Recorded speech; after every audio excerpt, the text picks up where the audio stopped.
Hey, what's going on, y'all? Welcome, welcome, welcome. I'm trying to let the music cue up. We're back again. This is a great day today. Welcome to my show. I like the music to cue up before I really get into it. What's happening? Welcome to the LaVar Walker podcast show. Want to welcome each and every one of you guys. Thank you all for coming. Yes, I hear the applause. Listen, this is so great. Gotta let the music play. I like the little laugh you gave me right there. That's real. That's right. Here we go. All right, that was my music. Hey, man, I want to thank each and every one of you guys for tuning in to the LaVar Walker Daily Podcast Show, streaming Monday through Wednesday between 7 and 9. I'm trying to get a little bit more specific and more disciplined on showing up at 7, even though it's 8:01. But hey, we are here, and I want to thank each and every one of you for coming. Let me do my shit again. I like that. Yes, thank you guys, man. It's an exciting day today. What a great day. First of all, give yourselves a round of applause. Everybody that's showing me love on Facebook, all my Facebook family. We hit 500,000 followers. Instagram, we just hit 100,000 followers. And speaking of followers on Instagram, I want to say this, man. I got a lot of legends that's been messing with your boy. Number one, besides the people are most important. All of you guys. LL Cool J followed me, but this has been a great follow today. Carl Kanai followed. Carl Kanai. Now, I'm a child of the 80s and 90s. You know what I'm saying? I know it say on Google I'm 63. I'll be 46 this year. Carl Kanai started following me on Instagram. And that shit is amazing because I remember going to Evergreen Plaza in Chicago and buying my first Carl Kanai outfit from Merry-Go-Round. I don't know if y'all know what Merry-Go-Round is, but I bought that first fit at Merry-Go-Round, and my dad bought it for me. And I only had a couple fits. These shits were very, very expensive. So I only had like one or two maybe for the year. So I ended up, like, in high school, we was trading clothes. So I was swapping clothes. And this is how crabs are transferred. This is some nasty shit. But we were all poor. We all in the hood. And we was swapping clothes. And I remember trading my Carl Kanai outfit to a friend of mine. He's dead now, McCurry. I don't know what happened to, but to this dude, he was super cool. I traded clothes with him. He gave me like a damaged suit for my Carl Kanai. And what ended up happening in this trade was that it was an oasis. It was an ocean. So I saw my Carl Kanai outfit. I didn't know, but I just made the assumption that I saw other people in it outside of my friend who I traded with.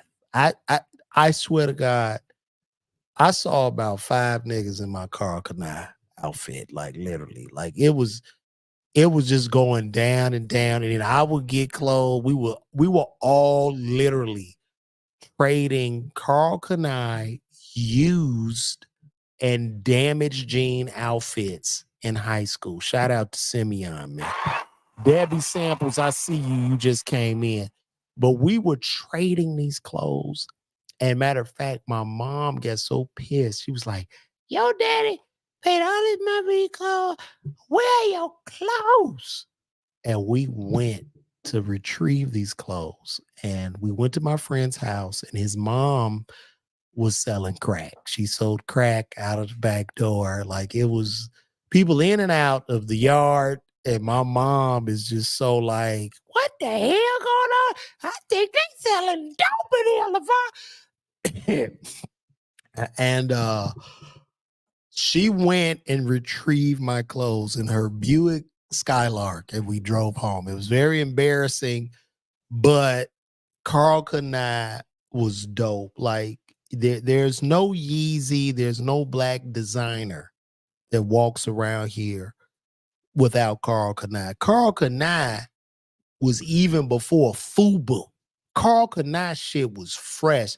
Just to have a shirt on with the cursive letters of Carl Kanai was something extraordinary. It was dope. You know what I mean? This is like 91, 92. If you watched any Tupac videos, you know what I'm saying? You saw Pac and Kanai, you see LL and FUBU and shit. This shit was hella expensive. You know what I'm saying?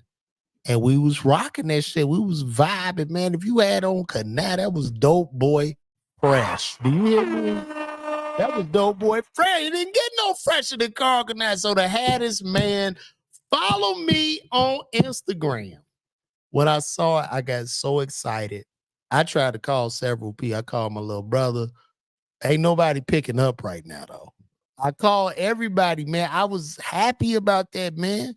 To just, you know what I mean? To think like a legend would even see me, to see anybody seeing me. You know what I mean? Like that shit is crazy, and is very, very full circle because I can still remember coming home. This 91, 92. This when the jukebox first came out. I don't know if y'all know about the jukebox, but the jukebox was like, MTV was out. This 91, 92.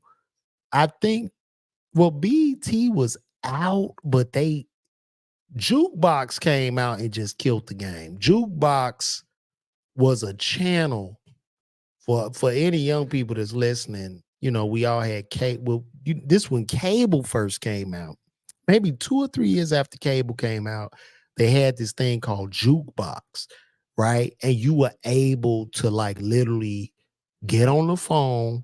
You would have to get on the phone and dial in, and you would call up and pay money to see your favorite video. You know what I'm saying? So like everybody's video. This is back in the day. This was like where you had the Ghetto Boys, you know what I'm saying? NWA was going hard, Humpty Hump, like digital, all that shit. You would call them and you would play it on jukebox. I don't think I ever had the courage to call because I knew I would have got a ass beating. But I would sit and watch jukebox often, and it was just a whole vibe. It was such an innocent time back then, man. It was so crazy because we were all kind of connected. And this is way before cell phones or social media, and we were still connected. This was a time when like In Living Color and shit first came out. And I remember my homie, shout out to my homie from St. Dorothy, man, Lazarick White.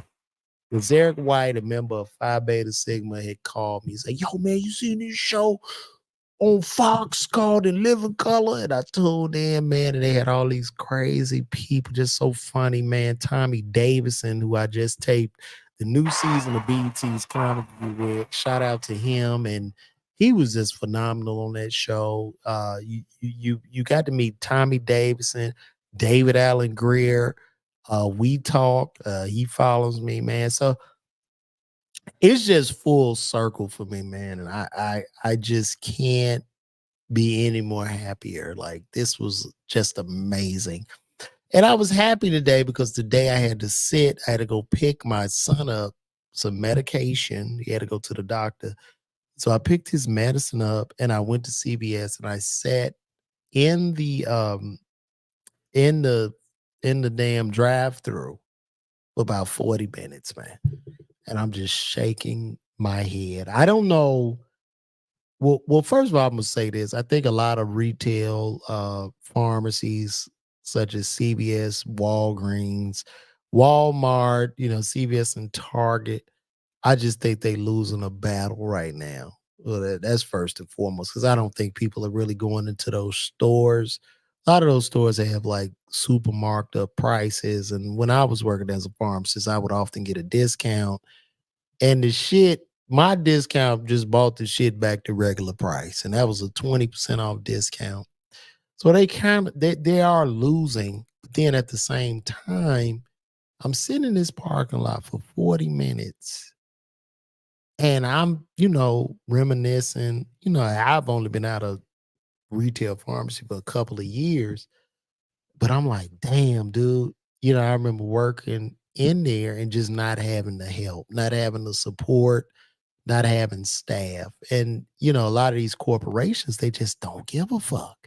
They don't care. They don't care about you, the consumer. They don't care about the employees. And we're all the consumer and the employees, we're all left in the crosshairs. And just no support, no staff. And I'm sitting there thinking, I say, damn, it's safer. It's literally safer now to get a fucking Chick-fil-A sandwich. You go to Chick-fil-A, they got 2 drive-throughs, 3,000 cars in the drive-through, but they got about 1,500 people in the lanes working the drive-throughs with iPads. You would think that that is the way, you would want to handle people's medication. Shit that you could literally die with. You know what I mean? But these corporations, they just have you dispensing, doing all this shit, and you got to get the job done or face hell and high water. So it was really like, to me, it was very disturbing because I'm sitting there, I'm on the phone. I did a little IG live or whatever, and I'm just talking to some homies, but I'm just like, damn, dude, where the fuck is the safety? And at the end of the day, if they gonna operate like this, and you can't afford it, look, close even more stores if you have to. But the public safety is at risk, right? You know what I'm saying? Thank God I'm a pharmacist. I can double check, any prescriptions that my family gets. But like, dude, this is pathetic. And I also read a report. A friend of mine sent me this report. I'm just gonna read this on my text. But a friend of mine, he's a comedian. Shout out to Marcus Robinson, another pharmacist comedian. But he sent me this, and it was a Reddit post where it said, I'm just going to chime in and point out that a lot of former pharmacists, listen now, pharmacists work as managers at Home Depot. At Home Depot. Pharmacists now have said, fuck pharmacy, and they're working at fucking Home Depot. And they're working as managers at Home Depot. If you have PIC is pharmacists in charge, meaning you were the pharmacy manager. So a retail pharmacy, by state law, one pharmacist has to put his license up as the pharmacist in charge. So if you have a PIC, pharmacist in charge experience, they view it as equivalent to managing any other retailer. The founder of Home Depot, Bernie Marcus, was a pharmacist, and he found that other pharmacists make excellent managers.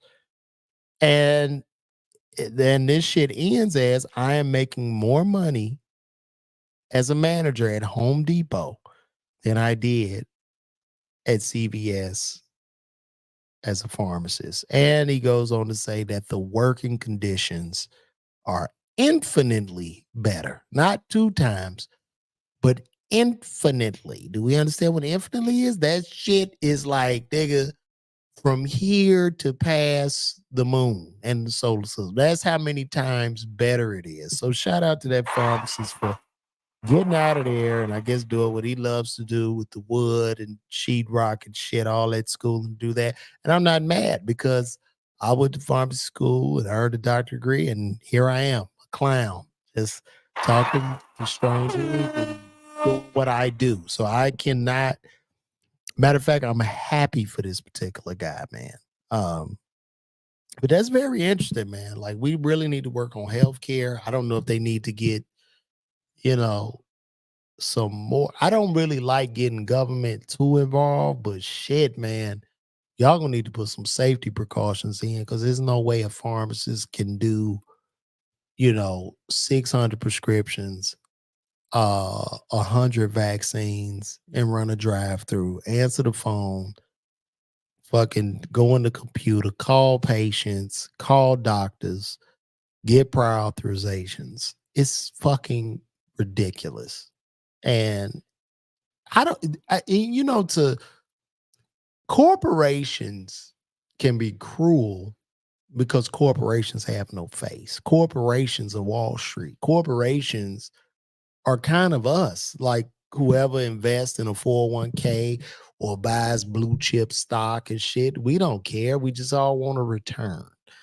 And these corporations are faceless, nameless places. And they, put a figurehead in there, but he cares, but he doesn't give a fuck until he gets to his next gig. You know what I'm saying? So we have to really be mindful of that. So yeah, that was my day today. It was an interesting day. I took my son to this pediatrician. They were very nice, great.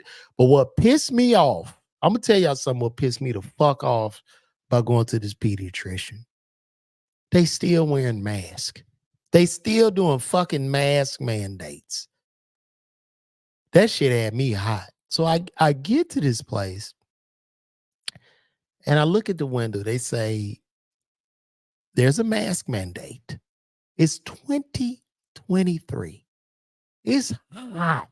It's motherfucking 100 degrees outside. It's hot as fuck. And you want me to put a fucking mask on my face, bitch? COVID is over. Not only did they want me to put a mask, here's the kicker. They were charging $2 for their mask, which to me, it seems like that shit should be illegal or some shit. So I'm like, yo, as a man, I can't pay. I don't mind paying for the visit, but I'm not giving this motherfucker $4 for mask for me and my son. So I went to the podiatrist's office that was down the hall. Well, first I went to his pediatric dentist that was down the hall. They didn't have no mask. So I went to the podiatrist's place. They had masks. So we go in with the mask. I tell the lady at the desk, because I'm pissed. I'm a little pissed. I might have been somewhat of an asshole. But these bitches that work at these doctors' offices are evil. Them bitches that work at that front desk at that doctor's office, it gotta be a requirement to where if you an evil bitch and you and you need a job, you could always work either front desk at a doctor's office or your ass can work at a government building. Those are the jobs for evil bitches. These are where every evil bitch is recruited to work in these places. If you are an evil ass bitch, they're going to hire you because that is obviously in the manifesto, it's in the training. You cannot be nice working at these bitches. It's almost like nothing makes their day more than to tell you no or to give you some fucking command to where you either you need a mask. We got a mask policy in here. You gotta go out if you don't want to wear a mask. If you're not here on time. Like they are just mad and they take this shit out on every patient that comes. And I'm like, bitch, let me tell you something, okay? I'm not your man.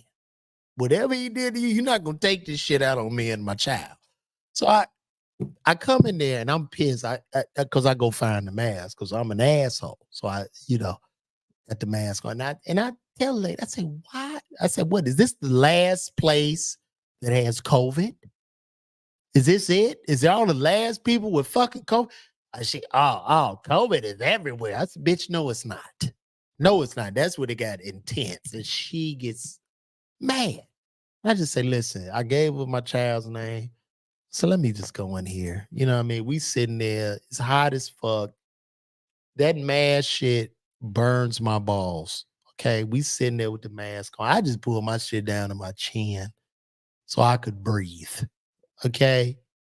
So we go in to the doctor's appointment. I'm talking to the nurses. I'm like, yo, y'all got to chill with this shit. And I don't necessarily think it's a bitch at the desk. It's pretty much whoever the physician is over the clinic. This is their rules, and they program like them front desk bitches are like attack dogs. I mean, they mean, but I get they're loyal to their employer. I guess that's a good thing in this system.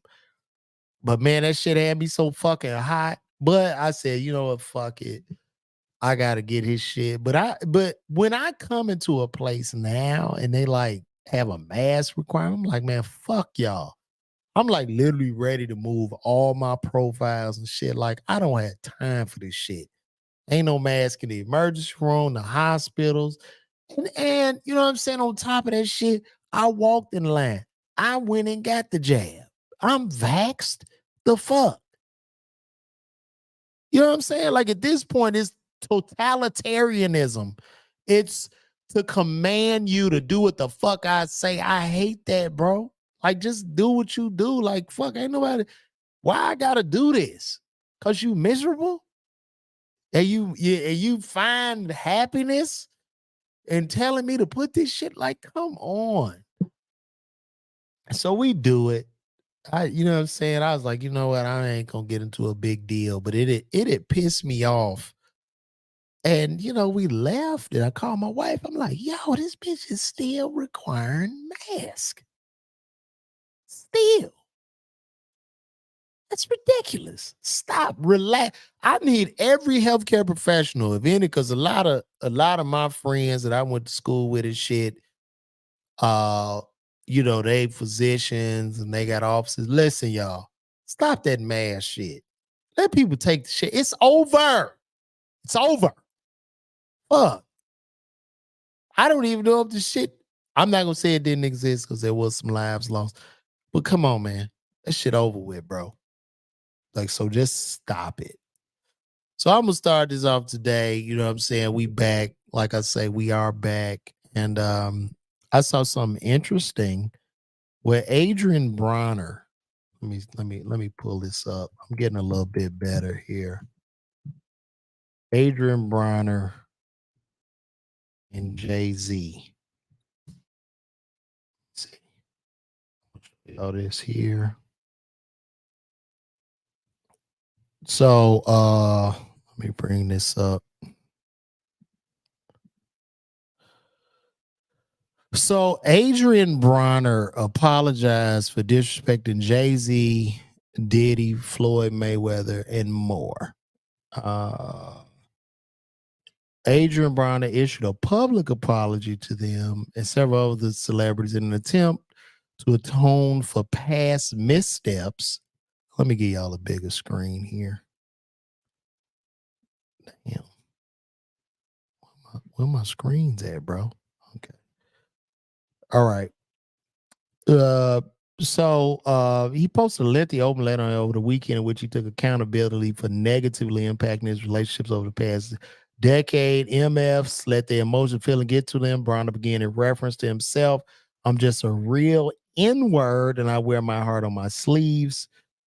The Cincinnati native first addressed Jay-Z, who he says he once disrespected after being offered a contract to sign with Rock Nation. And it was said he told Jay-Z to basically go F himself. That's what he told Jay-Z. And listen, I'm gonna say this. I am pretty much sure that once he told Jay-Z to go F himself, Jay-Z just Jay-Z just laughed. He laughed. He did that little Jay-Z giggle. And what Jay-Z did, because Jay-Z is very strategic, a brilliant businessman. Jay-Z did that little giggle. And what Jay-Z did was he went behind the curtain on Adrien Broner and he began to like just turn lights off. And shit got hard. It got hard. You know what I'm saying? Because he knew what he was going to do. He know how plugged he is. Rock Nation, Jay-Z, billionaire. He talked to his friends. He just laughed and turned this nigga's lights off. Now he's sorry. Now he want to apologize. It's too late. It's too late. You have to understand the egos that are out there. Nobody want to hear your goddamn apology. Nobody want to hear it. if you tell somebody in this business of entertainment to go fuck themselves, you just better stand on that shit 10 toes down, bro. Because it's pathetic to apologize. You done already clipped your lights off, man.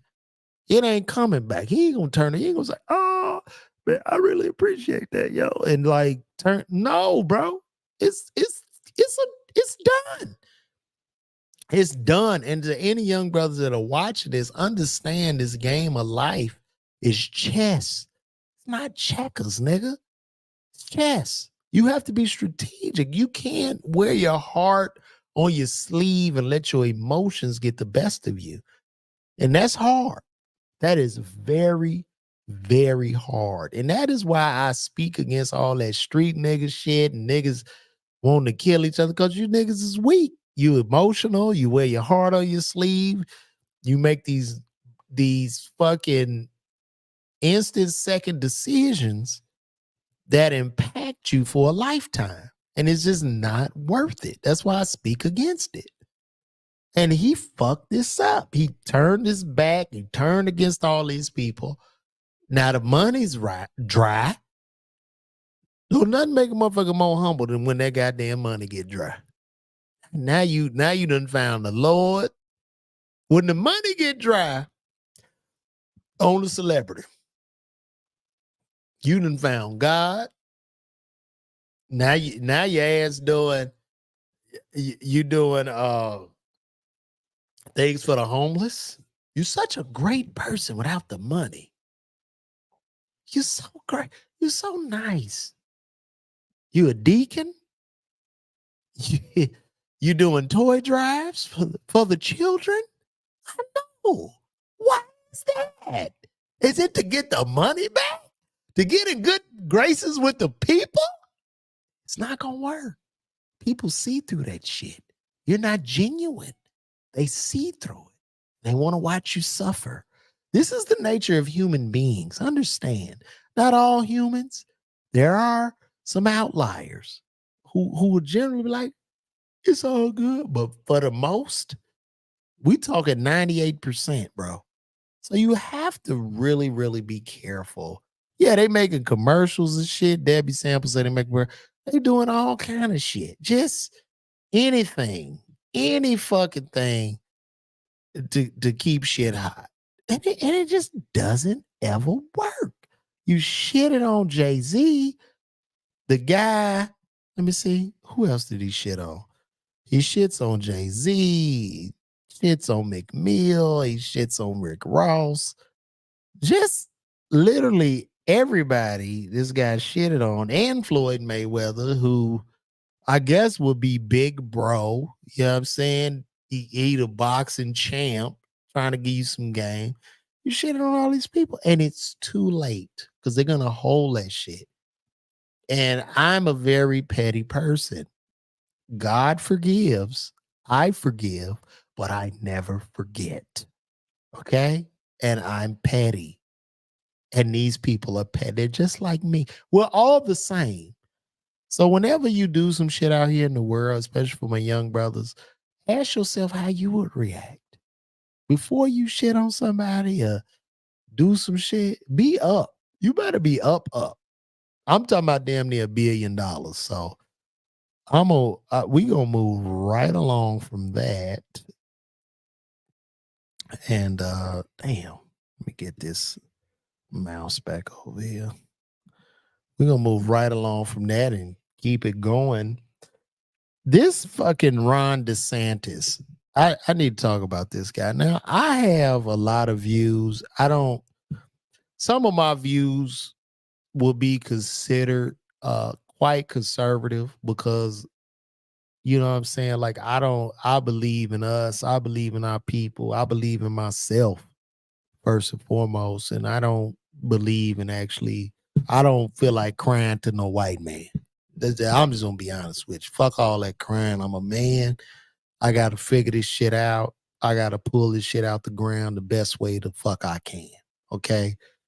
And those views align with a lot of conservative views because a lot of niggas will tell you they're like super liberal when they're lying. You can't get $5. They won't loan your ass $5. You can't go in their section. They talk shit about you. But I just keep it honest. So let me see here. Let me see if I can shrink this. Come on, man. All right. No, because I don't want to. There we go. So who we got? Ron DeSantis, he made this stupid thing.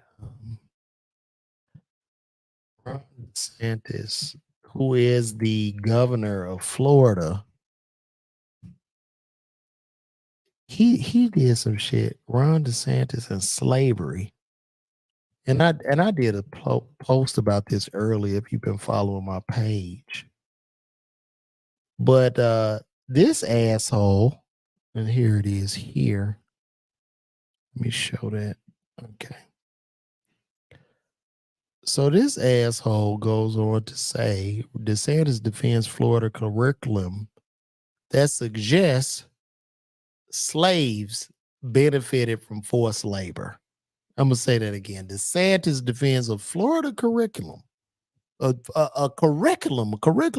This is taught in the schools. He suggests that slaves benefited from forced labor, which to me is ridiculous. It's disgusting.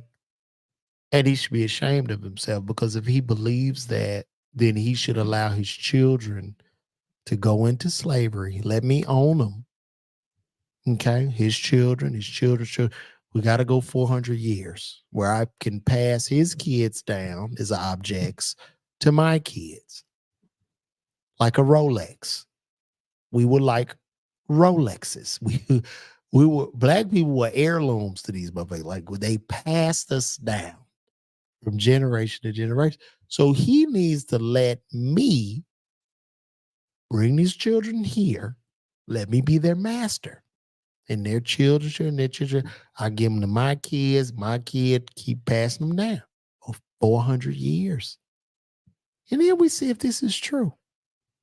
You talking about an atrocity that was ridiculous, where they literally went to a place. Now, my thing on slavery was horrific. Slavery was a worldwide, number one, slavery was a worldwide institution, because before boats and shit, like in Europe, the Europeans had enslaved the Yugoslavians, right? So they were Slavs or whatever. And slavery was a worldwide institution practiced literally all across the world. And for this fuck to say that it was good somehow for black people, you full of shit. You full of shit, Ron DeSantis. Literally. How in the fuck do you justify that? You can't. You can't. It was a thing that happened. You know what I'm saying? Like, I wish I could go back in time to repair that, but I can't. I just try to deal with what I have now. Like, I'm about black present and black future. You know what I'm saying? Us moving forward as a people. But he's a piece of shit. For him to even say that shit, how the fuck is it good to go to a native land, capture a bunch of people, bring them over here on boats as cargo, strip them of whatever heritage they might have had, change their names, change their religions, beat the living shit out of them, get them in line, have them do free work, and devalue them as less than humans. And I'm supposed to somehow believe this shit into any, and I have very, like, a lot of my beliefs are very conservative, but I know stupidity when I hear fucking stupidity. This is the dumbest shit that I've ever heard in my life. And I was sickened by this comment. You see what I'm saying? So you do all this shit, you got all these people, and you strip them of every fucking thing. And how was it? What benefit? What was the benefit? What? What? Just years and years of atrocity? Years and years of brokenness? Nothing was good. We trying to fix the shit now. And I call out a lot of shit that we do to each other because I know we strong enough consciously like, yo, fuck this shit. We don't need to be killing each other, all this street nigga shit I hate. You know what I'm saying? But I understand it is a stain of slavery. It's a stain. However, I'm not gonna justify that shit. I'm not gonna say, oh yeah. Nah, motherfucker, you know right from wrong at the end of the day. So it's just sick. And I mean, how did him being sick change his head? I don't fucking know. I don't know, bro. It's just very, very sad. I appreciate that comment. But it's sad that he would do that. Like, fuck. How y'all gonna teach that slavery was good? And if you're teaching that somehow slavery was a benefit, and you're the fucking governor of a state, you don't think it's some redneck fuck going, hey, he won't lie. I believe it's good too. I'm gonna capture me when I'm put him in the basement. I did it for them. So when they go bust in this fucking guy's house and find like 6 black people in the basement, 6 young people in the basement, I was listening to DeSantis. I was trying to get my better life. I saw him in the hood and I captured him. And then I put him to work. I had him in the yard picking plums and cotton and doing everything they did. This is sick. I don't understand. He don't even understand the rhetoric behind this shit. And I'm very like I be like, bro, like it's sick. It's very, very sad. So I'm gonna move on from that. And we're gonna go to our next topic. So Carly Russell, her lawyer spoke out today. If you don't know who Carly Russell is, Carly Russell is the young lady that disappeared in Alabama. And so let me bring this back up. And so her lawyers go on to say that her disappearance was a hoax and charges are possible. Police say the Alabama woman who had reportedly gone missing was never missing. Carly Russell, the Alabama woman, returned home on July 15th after she was reportedly missing for 2 days, was never missing. Hoover Police Department Chief Nicholas Durzis told reporters at a news conference Monday. Durzis read a statement he said was provided to police by Russell's attorney, Emory Anthony, acknowledging there was no kidnapping. My client has given me permission to make the following statement on her behalf. There was no kidnapping on Thursday, July 13th. My client did not see a baby on the side of the road, which all black people knew. Most of us, not the brainwashed ones who, oh, there's a black female. Some of us were fooled, but I knew all along. If you go back and look at my videos on my page, I knew she was a goddamn lie. But anyway, my client did not leave the Hoover area when she was identified. My client didn't have any help in this incident. This was a single act done by herself. The statement reads, this by Durzis said, we ask for your prayers for Carly. No. Carly, you don't get no more prayers. I gave you my prayers. I gave you all I had, and you still owe us. So I'm going to ask Carly to pray for us during these trying times. As your prayers is Carly attempts to move forward, understanding she made a mistake in this matter. Carly again asks for your forgiveness and prayers. I'm going to give you forgiveness, but I'm not praying for you, Carly. No. I'm going to save those prayers for people that are really kidnapped, the black women and children that are snatched daily, okay, that are probably in some basement because Ron DeSantis said that slavery was a good thing for black people. His full of shit ass. Durza said police have a meeting with Anthony scheduled to discuss the case, and they are in discussions with the Jefferson County District Attorney's Office over possible criminal charges related to this case. He said there's no meeting with Russell or family at present. Durst added that police will announce potential charges when if they are filed. The press conference on Monday came after police told the publicist last Wednesday that Russell searched for Amber Alerts and the movie Taken on her phone before her disappearance. This bitch watched Taken and looked at Amber Alerts. Wow. I tell you. Russell also made searches related to bus tickets in the hours before she went missing. There were other searches on Carly's phone that appeared to shed some light on her mindset, Durst said, adding he would not share them out of privacy. This bitch watched a movie with Liam Neeson in 2008 centers around a young woman who was abducted and the quest to save her from kidnappers. Jesus Christ. Russell told police she was taken by a male and female when she stopped to check on a toddler she saw on the highway. He stated when she got out of her bed to check on the child, a man came out of the trees and mumbled that he was checking on the baby. So you saw the baby and the motherfucker appeared out of the tree. I'm checking on the baby. She claimed that the man picked her up and she screamed. Then he lifted you up over his shoulder. This was a big man, probably Shaq. Shaq jumped out of the trees and she was chasing the actual baby, the rapper. This is great. As if investigators saw a man abduct Russell's face video, Durst said they did not. Oh my goodness. Yeah, I believe, because this is a lot to read. I believe, I don't necessarily think she should really go to jail.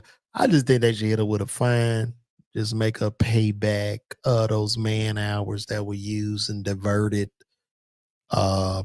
because they had so many other people that were lost. And this bitch went and did this shit, and they had these people that was lost, that they could have been finding people. Somebody's door was getting kicked in when these resources were used for Carly. Somebody was getting raped, stabbed, shot, robbed. Everything was happening as these resources were being diverted. So I would say, Carly, you're young, you're a sister. I forgive you, but I don't forget, and you can't get another prayer out of me.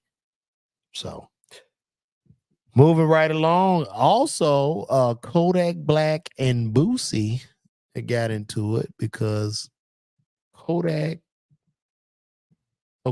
Black did a song, this rapper to Tekashi 6ix9ine. And if you know Tekashi 6ix9ine, he went and told on a bunch of people and got them all jailed. I guess this was some type of street shit. And so Kodak Black, being the street guy, you know, he's a big time street guy, whatever the fuck. He goes and does a collab with Kodak. So he does this collab with Kodak Black, and everybody seems to be upset. Specifically Boosie. Boosie was very, very pissed of Kodak. I guess Boosie was saying he wasn't real. Let's read what Boosie said. Let me see if I got this here. Boosie was mad. Boosie was mad at Kodak Black for doing this. Kodak. I'm gonna read what Boosie said, and then I'll give you. I'm gonna read what he said, and I'll give you my opinion on it. Let me pull this back up for you guys that are watching.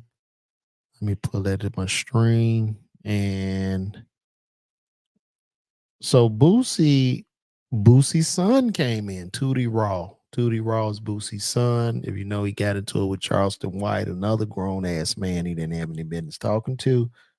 Blasted Kodak Black for disregarding his feature request and working with 6ix9ine instead. Tootie followed his father's footsteps by calling out Kodak for working with 6ix9ine. That's Boosie's son. I don't think Kodak really cares about Boosie's son. Kodak Black shocked fans when he did a 6ix9ine. No, I'm trying to see Boosie's take on this. As far as Boosie's message to Kodak Black, the Baton Rouge rapper claimed that the sniper gang boss has no morals or principles.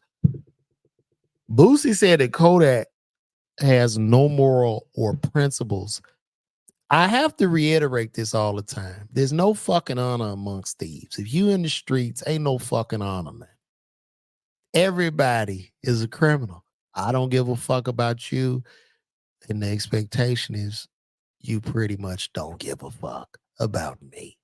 So we need to come to a point by telling the youth about just not doing wrong, staying the fuck out of the streets. How about telling the youth you're going to lose every time? Not one time. You're going to lose. This is not a game you're going to win. And let it go. And I see a lot of older guys my age who actually worship that shit, which is disgusting.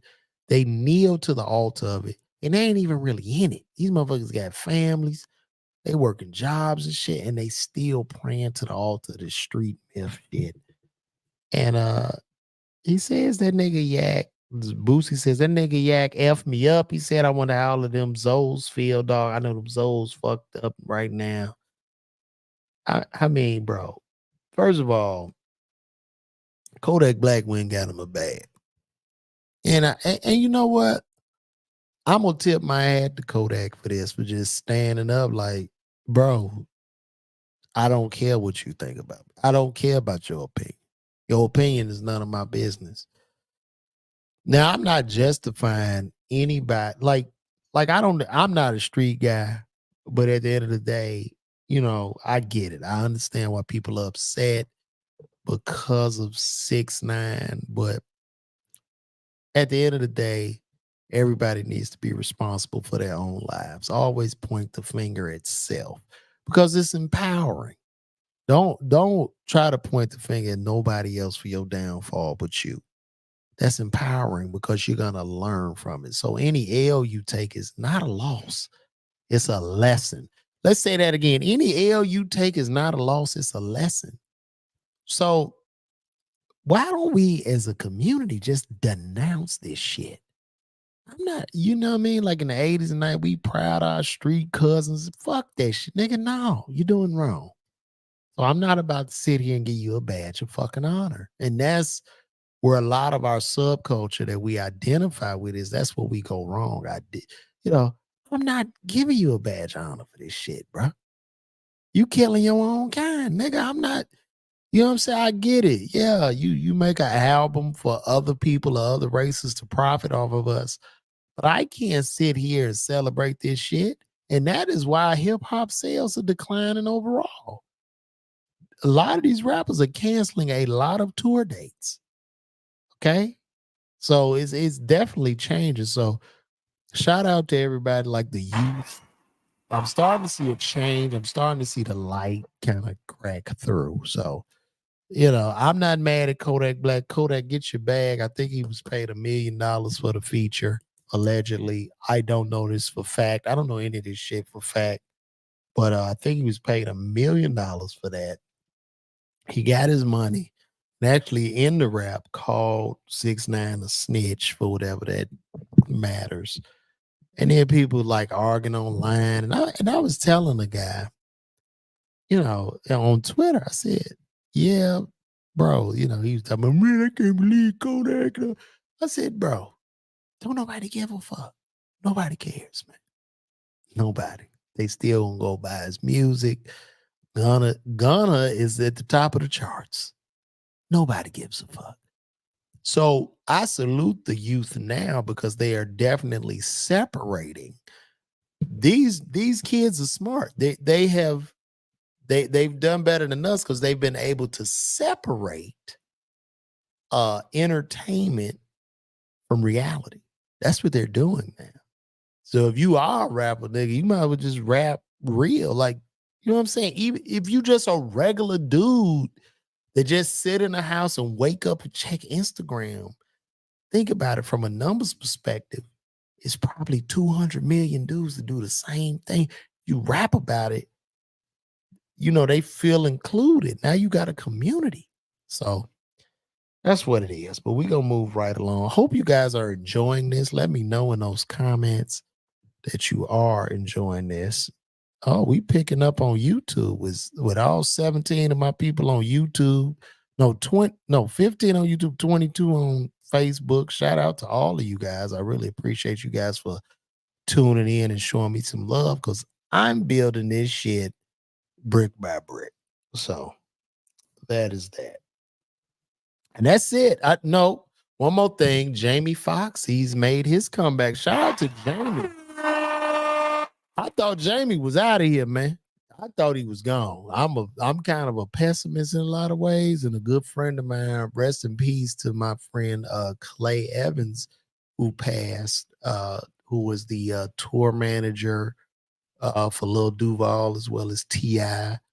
I worked with Clay myself. You know what I'm saying? Me and Clay broke bread together. Just a beautiful brother. And he had a massive stroke. And I thought Jamie was in the same shape. And I'm pretty sure he probably was, but Jamie survived. Jamie Foxx definitely survived. He pulled up on us right when I knew he would, right before they cloned Tyrone came out. Let me see. Jamie Foxx is back. I don't want to use any of this footage. Let me pull this back up on here.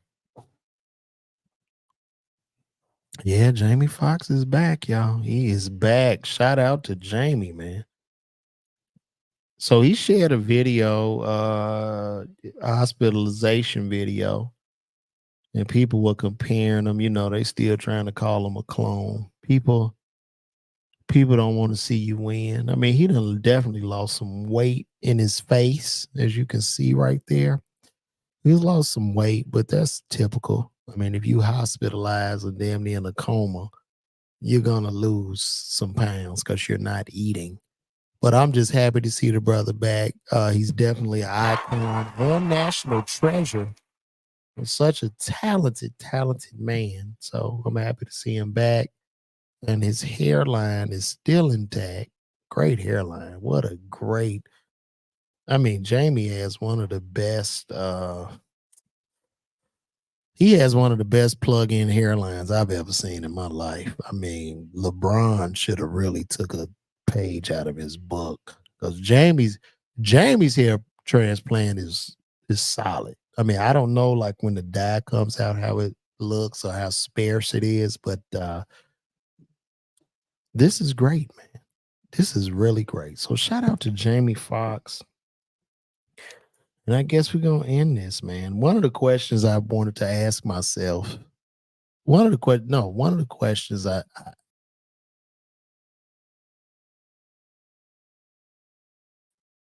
this not even a question. This is just for me. I get deemed as an asshole by a lot of people in comedy, not my fans or people I rock with, but just in comedy. And I get that title mainly because I'm honest. You know what I'm saying? It's I'm a Virgo. My Virgo sensibilities and my honesty and my independence mix up into asshole territory. And a lot of people don't like me. But I've learned to accept that. I'm okay. And it's your opinion. I love for people that have their own opinion. However you feel about me, if you love me, if you feel indifferent, that's okay because that's your opinion. I respect that. As long as you're not harming me or trying to attack me or my family. But everything I do, I primarily do it from the heart. You know what I'm saying? I've been in a lot of rooms. I've had a lot of situations where I could have been like, yeah, let's go. But I turned down because, you know what I'm saying, at the end of the day, I gotta look myself in the mirror. And integrity is worth way more than money because I'm gonna die. Like life is fucking short. Like we don't have a lot of time. Like time is our most expensive asset. And for me to succumb to some bullshit for some money, I just can't. I don't like fuck that. So if you look at me as an asshole, that is okay. That's all right. I love you though. I'm gonna tell you I love you. So what we're gonna do right now, if y'all don't know, listen, I'm going to be at the Baltimore Comedy Factory August 18th to the 20th. Y'all get those tickets, LaVarWalker.com/tour date. See me live there. And come on out. And now, have of y'all felt, would any of you guys like to call in to the show? Let me know before I put this phone number. Would any of you guys like to call in, give me your feelings about the show, talk about anything we talked about today? Let me know. Would you guys want to call in right now? Anybody? Does anybody want to call in? Because I'm not putting his number up here and we get no calls. Because I end up putting this shit up here and then I get 50 or 60 calls, you know, from random people when the show is over. Okay. So nobody wants to call in. Cool. Okay. So we're going to go over a couple of comments here. Yo, shout out to David Allen. We got a call, guys. We got a call. Hold on. Wait a minute. Wait, hold on. Let me put this on the thing, man. Hold on 1 second. I gotta hook it up to my let me hook it up to my Roadcaster here. All right. Hello? Hello? Yeah, what's good, bro? What's happening? Who this what's is? Good with Who this is? This Gerald from Columbus, Ohio. Gerald from Columbus, Ohio. Y'all give him a round of applause.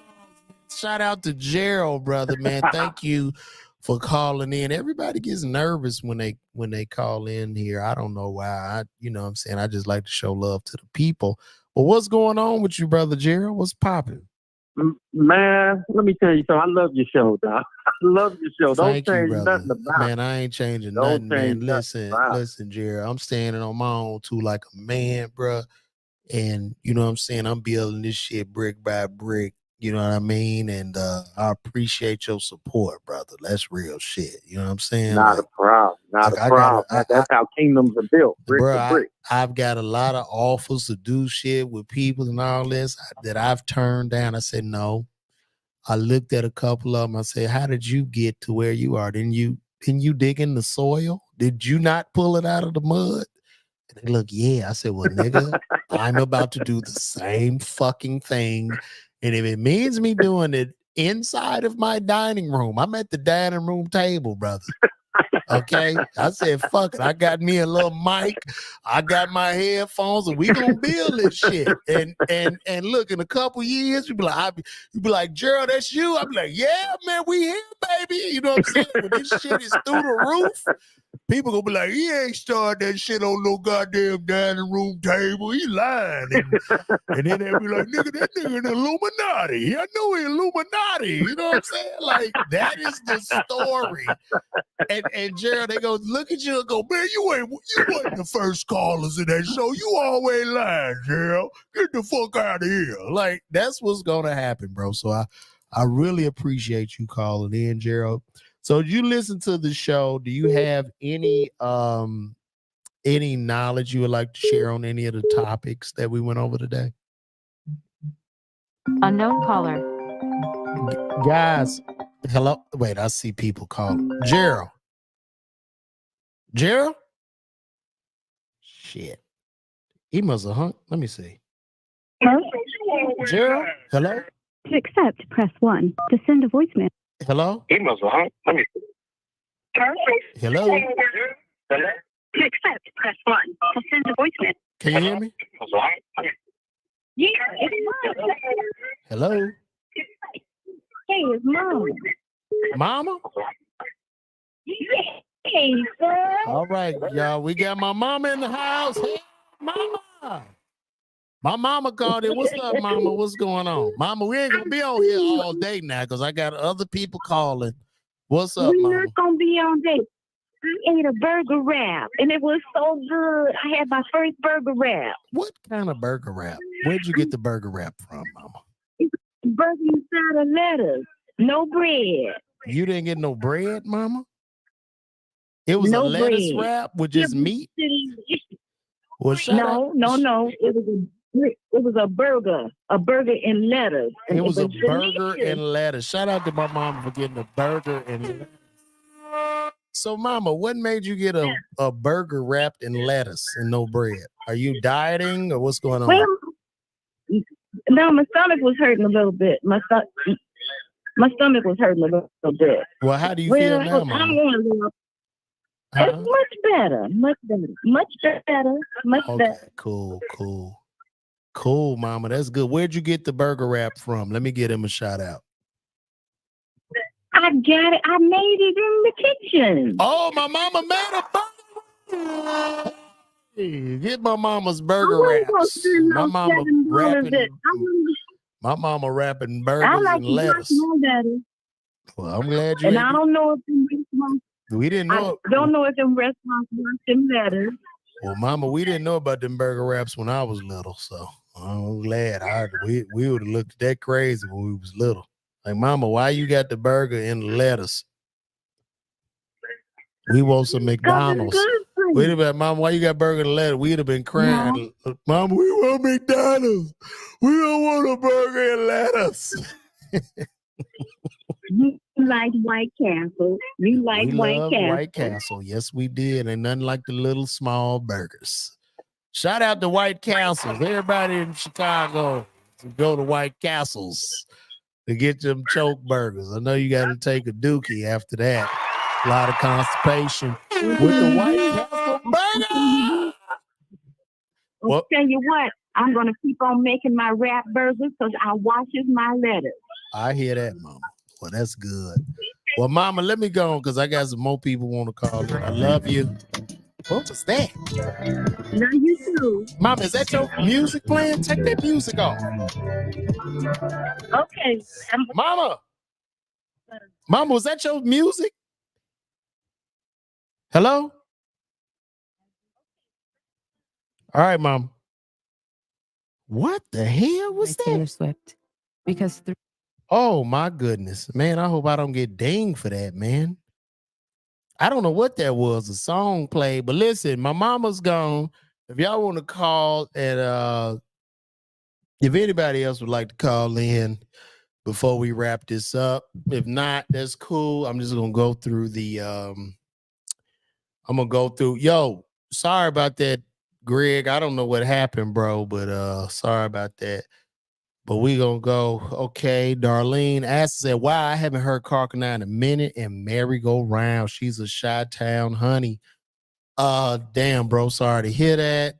Oh, we got unknown caller.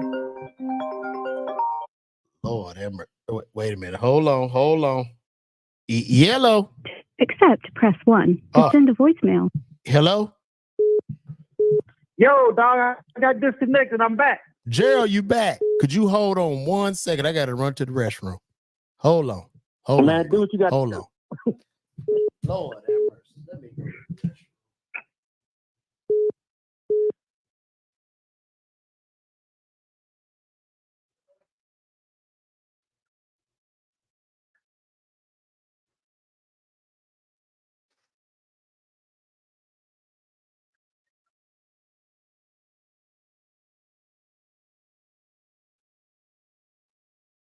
What? He went to the bathroom.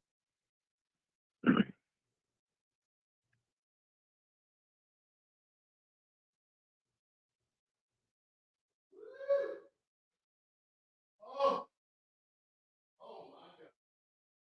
Lord have mercy. Woo. Gerald. I'm back, bro. Yo. Man, I had to use the restroom. Bro, I'm getting old, man. Hello? Gerald? Yeah, I'm here with you, bro. Man, my bad, bro. I had to go to the restroom, bro. What's going on, bro? Hey, Don, let me ask you a question in your opinion about this Jason Aldean stuff with this song. What you think about that? I don't have an issue with the song, bro. I can't. That would be a contradiction. The general public, like, first of all, number one, I'm gonna say this. I don't view black people as robbers and killers and people that are disrespecting the police. That's number one. Number two, I don't have an issue with the song, because if I have an issue with the song, I would have to have an issue with rap music and niggas telling me they gonna kill me and fuck my bitch for 30 years. You see what I'm saying? So like, you know, I agree. I'm 100% you know, I'm agreement. watching Whoopi Goldberg cry out, but I'm like, yo, what the fuck? You not, you know what I'm saying? Like, you not listen like Whoopi. You never once had an issue with this music we're listening to. The man did not say anything about black people. And for any person, to me, I consider it racist for you to just automatically assume it's about black people. I don't see black people like that. I don't see black people as just going to kick the police ass and just robbing and shooting and killing. I don't see that. Now, do we have a percentage of our cult, like a small amount?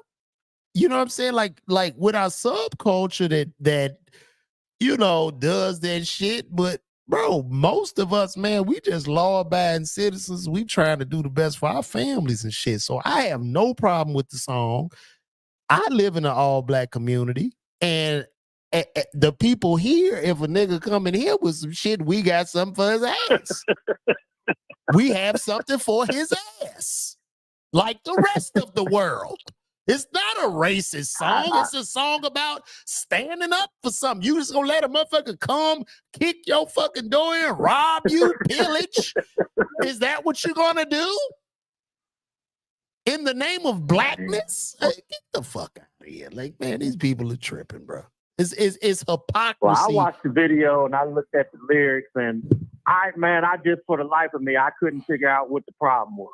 Bro, it was like I was reading the lyrics, and I'm like, what happened here? You would think he was like, if any of you blacks come to a small town, we're gonna kick your black ass.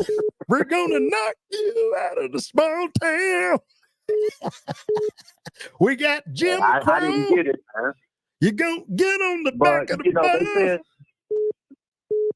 They said that the country music channel pulled that video, and I was shocked because I thought they was gonna stand firm and support the man, but even they pulled the video. But at the end of the day, I don't know why. I would not be against it. Like, the shit DeSantis did is disgusting, but the guy, to me, was just saying, like, bro, because a lot of when I think about what he was saying, when you talk about Antifa and BLM, a lot of the Black Lives Matter protesters, I don't know if a lot of black people realize this, but a big majority of those are white.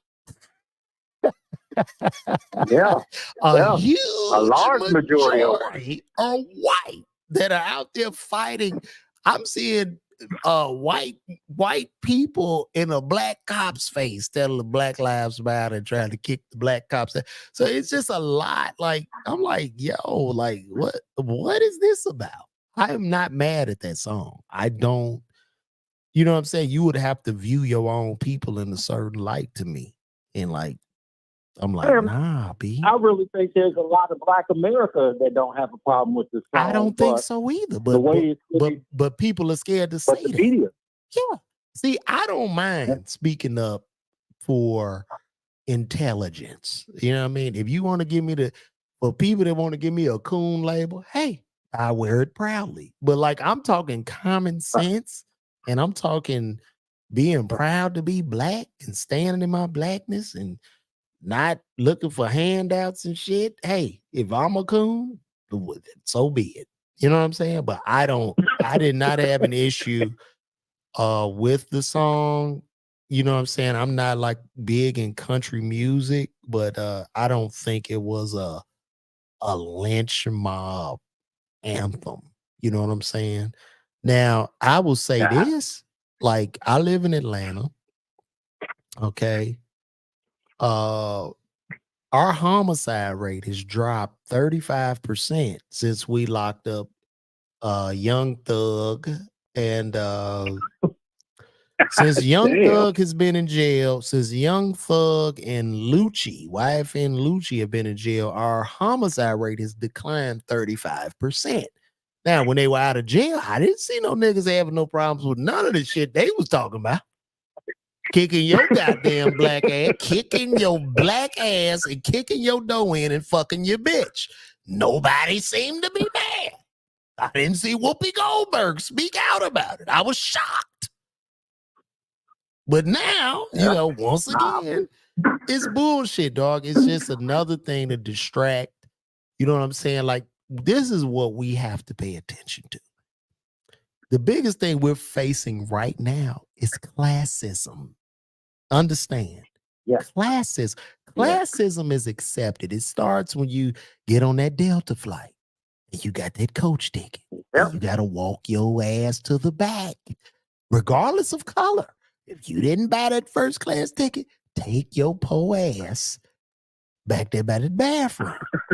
And you gonna sit in that shit. You gonna sit your po ass down there. You ain't about to say nothing. So the wealth gap is widening. Damn. And we're being distracted. We're all being distracted, bro. The US, America, is turning into the NBA. Look at the NBA. That's what America's starting to look like. The NBA all mulatto. Look at that shit. That is America, bro.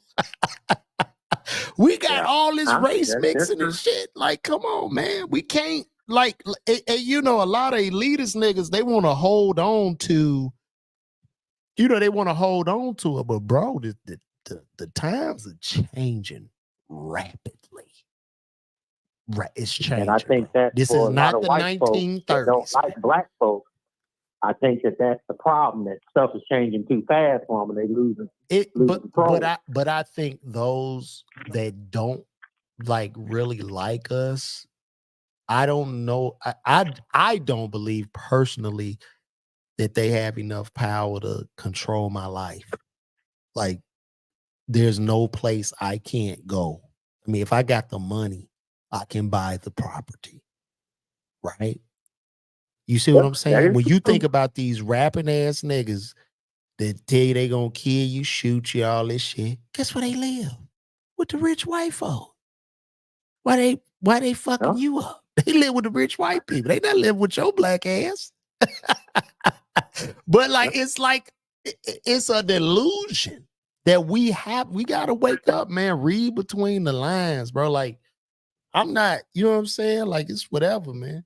You know what I'm saying? Like, and I'm not gonna sit here and like things that have happened to us in the past, slavery, Jim Crow, bruh, that shit was horrific. It was an atrocity. And I wish I could get in a DeLorean and meet Doc and go back in time and change it. But my stance is execution and action. I'm about Black future. Like, where are we at right now? What do we do moving forward? I'm not about to sit up here and get in a whole hotep discussion of the pyramids. That does nothing. Right. That shit does nothing for us. Okay. I want to go ahead. I want us to progress. I want us to denounce street culture. I want us to love one another. That's what I'm on. And a lot of people like, well, the white people, they be killing each other. I don't give a fuck. I'm not worried about them. I'm worried about us. You see what I'm saying? So like, I get the whole coon shit and all that. I'm like, bro, listen, we are great people, man. So that's what it is, brother. So I appreciate you answering my call, Gerald. Number love, bro. Let me get this other one, brother. Take care, man. Shout out to Gerald. All right, bro. Call from. Hello. Hello.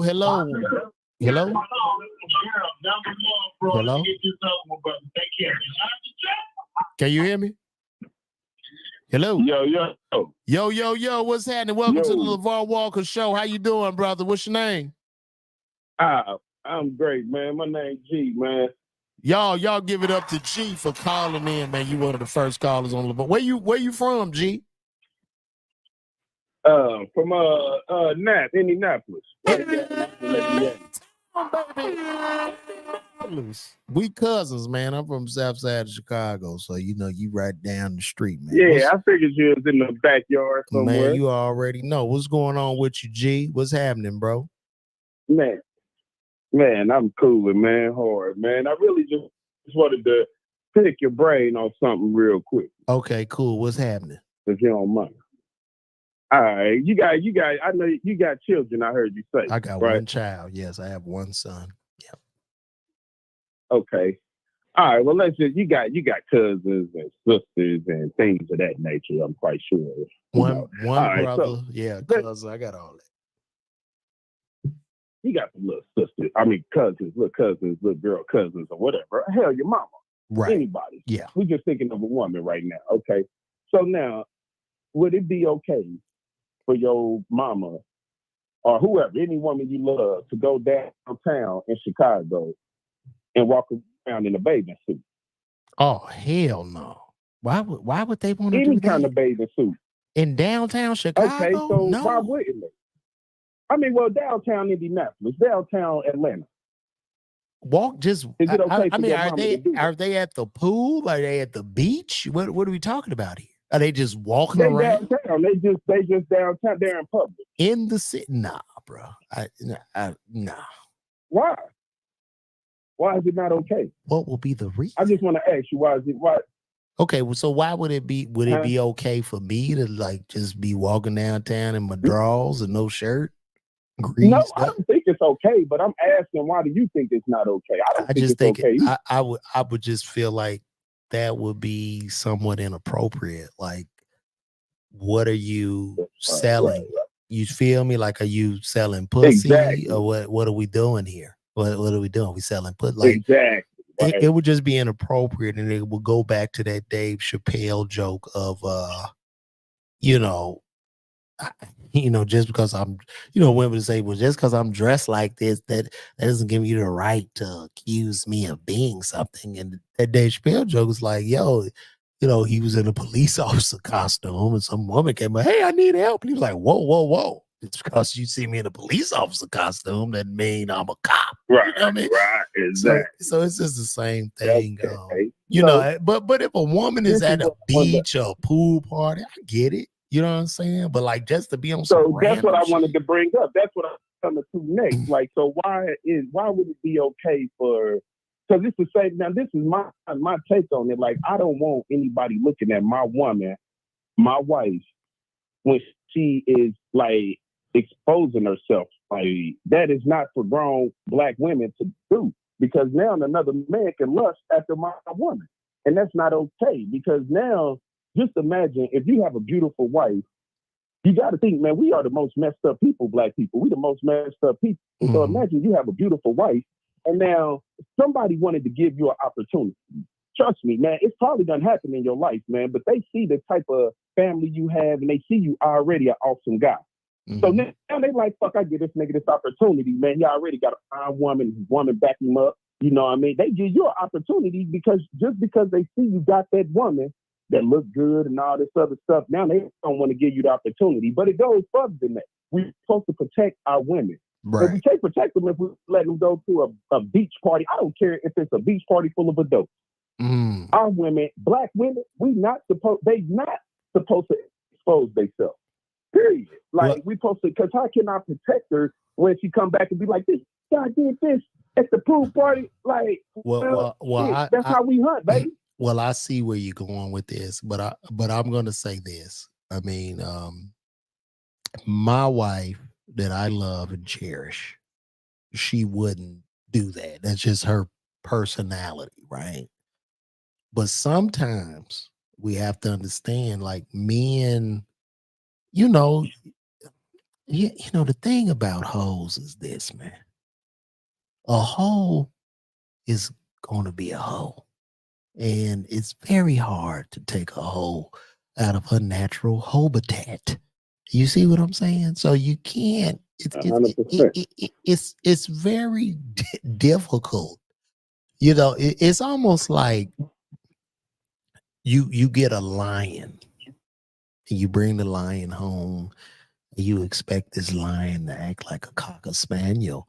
And when that lion begins to tear your ass up and destroy the house, you get stressed. You have to know what you're dealing with. And that comes with experience and just kind of knowing a woman. So I'm not gonna sit here and tell any woman, you know, what she should and should not do.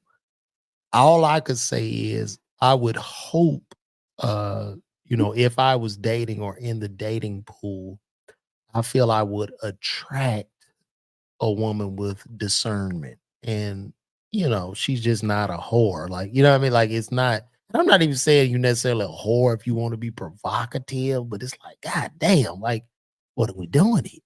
You see what I'm saying? So Yeah. it's not Right. for me to like, you have to be you at the end of the day. I'm not gonna, you know, hold you back. You right. I'm just 100%. I like that. I'm just gonna Because if watch she's you. not her, she's only gonna Right. be acting. Exactly. So I'm not gonna, you know, "Bitch, you better bring your, put that thing, put your clothes." Like, no, I would just leave. That's what I would do. I'm not gonna talk to you no more. I'm gonna disappear. I'm gonna throw down some ninja balls and I'm gonna go up and smoke. Like, it's like I was never there.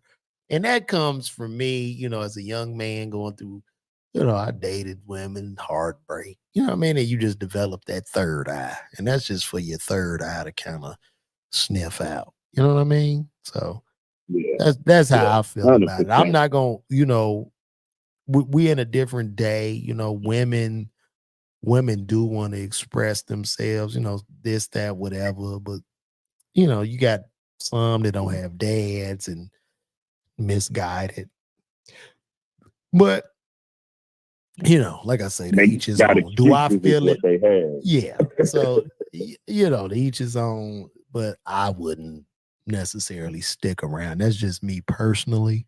But I'm a married man, so I don't, you know, it's whatever, man. I know it's rough out here, though. You know what I'm saying? Hate it. Yeah. Bro, They talk about it 5 to bro, 1, 7 to 1. Where bro, I talked to my friends. They like, man. I talked to one of my homies, man. His ass was oh man, shout out to wait, hold on. Shout out to No Guarantees, man. Thank you for supporting the podcast. No guarantee. Hold on. No Guarantee just put up $10. This is the first $10.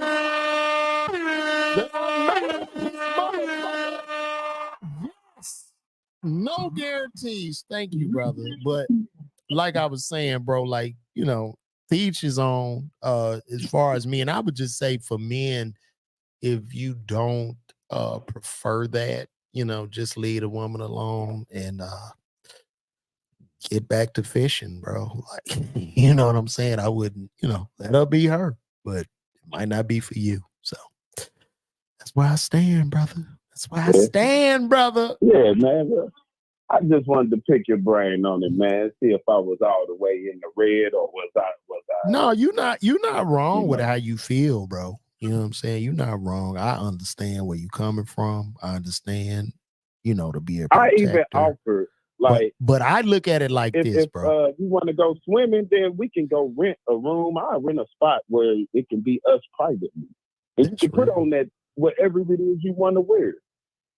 No, that's real. I like that. I like that. But two, I want to tell all men that are listening, you know what I'm saying? Like, and I think who said this? The great Kevin Samuels said this, right? Women give us access to sex, men give access to relationships. So I would just say to all men, choose better. Choose, my brother. Don't try to make somebody something they not. You know what I'm saying? Can't make a hoe a housewife. Yeah. So That's what it is, bro. But I appreciate you tuning Not saying in. Not saying that any woman that takes that goes to a pool. I'm not saying any woman goes they're a hoe or anything. I'm just saying that if you are involved in a relationship, and also even if you're not, you shouldn't want to attract that kind of attention. Not that way, like I feel, bro. I feel I feel that, brother. So salute to you. You're not wrong, bro. But I truly believe we moving in the right direction as black people. Like all we got to do is start holding each other accountable. Bro, listen. I think taking 100% accountability for your own life is all you can do. You know what I'm saying? Because I think our most expensive asset is our time here on the earth, and time is limited. You can make money. You can build a house. You can get another car. But our time, you know what I'm saying, is so special and so precious.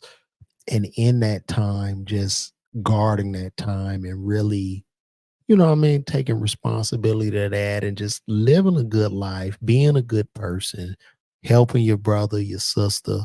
Well, and just building. Being a good person is taught. That's real. That's taught. That's something we was taught all bad things. So now we got to relearn and learn how to do good. We got to learn how to not feel bad to help somebody. That's true. One time I saving my money and my friend, he having problems paying his rent, but I'm saving money to pick up a car. Like this shit is backwards. That's real. It did that. I love you, bro. When I leave, man, I love you just means goodbye. I'll see you later. It don't mean that I have a deep affection if something happened to you, like I'm gonna feel real bad. It just mean like, all right, peace. Don't tell me I love you, because I'm gonna be looking at your ass like you got a pistol on you or something, nigga. Man, matter at that bullshit. Bro, that's real. That's real, brother.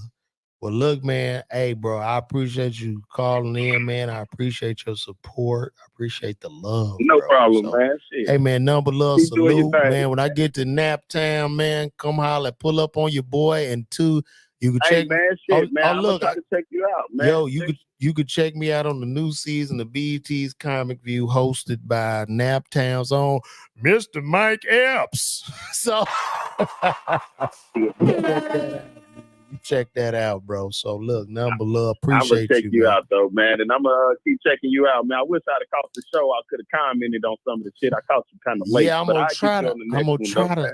try to lock it in more so I can get this in at 7 p.m. on the dime. You know what I'm saying? I've been kind of loose with the time, but maybe I'm gonna subscribe too, man. I don't subscribe to nobody's shit. Man, I don't like motherfuckers. I already know. Me neither, bro. I don't like niggas either.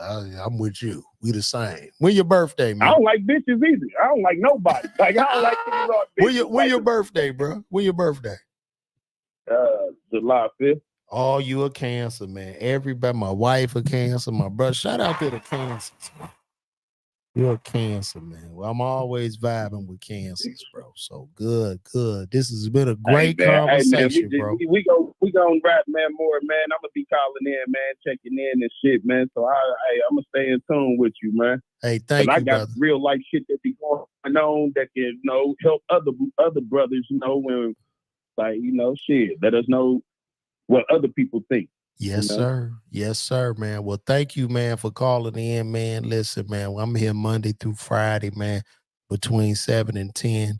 Tune in anytime, bro, and I'm going to see you again, all right? I got you, man. I'm a truck driver, too. Shit, nigga, I ain't got nothing else to do. Let's do it, bro. Hey, man, number love, brother. Salute to you. One more time. All right, man. All right, bro, no doubt. Man, that was a great conversation, man, but hey, we've been here about where are we at now? We about an hour, 29 minutes. I really love when people call into the show. This is really dope. I'm really feeling the vibes here. You know what I'm saying? I can do more than just side-by-side videos and, just really be able to talk to y'all and touch y'all, man. It really means a lot to me. It actually feels like I'm at a live show kind of, but it's just a different environment, a different vibe. So we're going to wrap this up, man. I'm about to go ahead and guess what, guys? This is my little theme song until I get another theme song. We're going to let that kick in. But this has been another episode of the LaVar Walker Show podcast. I want to thank each and every person that tuned in today. And guess what, guys? I'm going to see you guys tomorrow. We're going to come back again between 7 and 10. Y'all holler at your boy, man. LaVar Walker, man. Go subscribe. LaVar Walker, Instagram. LaVar Walker, YouTube. Everything, man. Nothing but love. And I'll see you guys soon. Y'all take care.